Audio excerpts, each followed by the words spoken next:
शफक, तुम्हें अपने मायके आके कैसा लगता है? अरे भाभी, मुझे तो अपने मायके आके ना बहुत सुकून मिलता है, बहुत मजा आता है, बिल्कुल वैसे जैसे आपको अपने मायके जाके मजा मिलता होगा। मुझे तो मायके गए हुए 10 महीने हो गए। क्या? शफक, मैं तुम्हें एक बात बताऊं? हाँ भाभी बताए। ओह भाभी, मुझे कोई कॉल आ गई, मैं आती हूँ, ठीक है? इसे ओके। हेलो। अच्छा शांति, मैं काम जा रहा हूँ। अली मेरी बात सुने।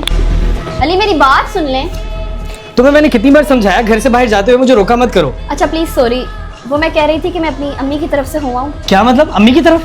और अभी 8-10 महीने हुए हैं, तुम पहले गई थी, अब फिर अम्मी की तरफ जाना है, ये क्या तरीका है? मुझे तुम्हारी इन चीजों की समझ नहीं आती। मेरी अम्मी की तबीयत बहुत खराब है, प्लीज मुझे जाने दें, मैं बहुत परेशान हूँ। यार तुम ऐसा करो, परमानेंट अपनी अम्मी की तरफ शिफ्ट हो जाओ। आए दिन कभी अम्मी बीमार है, कभी कोई खुशी, कभी कोई गम। मैं तो इन चीजों से तंग आ गया हूँ। आप ना ऐसा करें, अपनी बहन को यहाँ से भेजने का बंदोबस्त करें। क्या मतलब? तुम्हें क्या मसला मेरी बहन के यहाँ पे रहने से? आपके घर का सारा काम मैं करती हूँ, आपकी अम्मी का ख्याल मैं रखती हूँ। उसको भेजे, उसको तो यहाँ कोई जरूरत नहीं है, उसको भी ससुराल भेजे, वो भी अपने ससुराल जाकर रहे। अभी 2 दिन पहले तो वो यहाँ पे आई है, उसे कुछ दिन रहने दो। उसकी सास को भी उसके वहाँ पर जरूरत है। उसकी नंद है ना वहाँ पे, वो सारे काम देख लेगी, अपनी माँ को भी संभाल लेगी। तो आपकी भी तो बहन है, वो भी अपनी माँ को संभाल लेगी। हर बात का जवाब देती जा रही हो, तुम कहना क्या चाहती हो? मुझे खुल के बताओ। आपकी बहन आई है अपनी बूढ़ी माँ की खिदमत करने, अपनी माँ को संभालने, क्योंकि वो इस घर की बेटी है। वही काम अगर बहू करे तो गलत। आपकी माँ के पास आपकी बहन है, आप हैं। मेरी माँ के पास कौन है?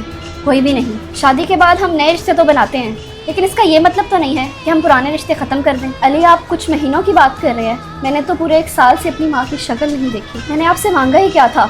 अपनी माँ की खिदमत के लिए 2-3 दिन?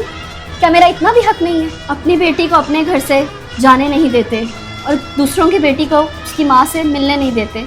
ये कैसा रिवाज है इस दुनिया? बाबा की बिटिया हुई पराई। अच्छा अली भाई, मैं जा रही हूँ। क्या मतलब तुम जा रही हो? अभी 2 दिन पहले तो तुम आई हो। वो असल में ना अली भाई, इनकी कॉल आ गई है ना, तो इसलिए मुझे जाना पड़ रहा है। हालांकि मेरा जरा दिल नहीं कर रहा जाने को। अली भाई, ये कैसी मजबूरी है? ससुराल वालों की इजाजत के बगैर हम अपने मैके नहीं आ सकते, वहाँ रह नहीं सकते, जबकि हमारा सारा बचपन वहीं पर गुजरा हुआ होता है। अपने सके बहन भाइयों से मिलने के लिए अपने ससुराल वालों से परमिशन लेनी पड़ती है। अली भाई, एक बात कहूँ आपको, आप प्लीज भाभी के साथ कभी ऐसा ना करना कि उन्हें अपने मैके जाने के लिए आपकी परमिशन की जरूरत पड़े। याद रखना अली भाई, आपकी भी एक बहन है।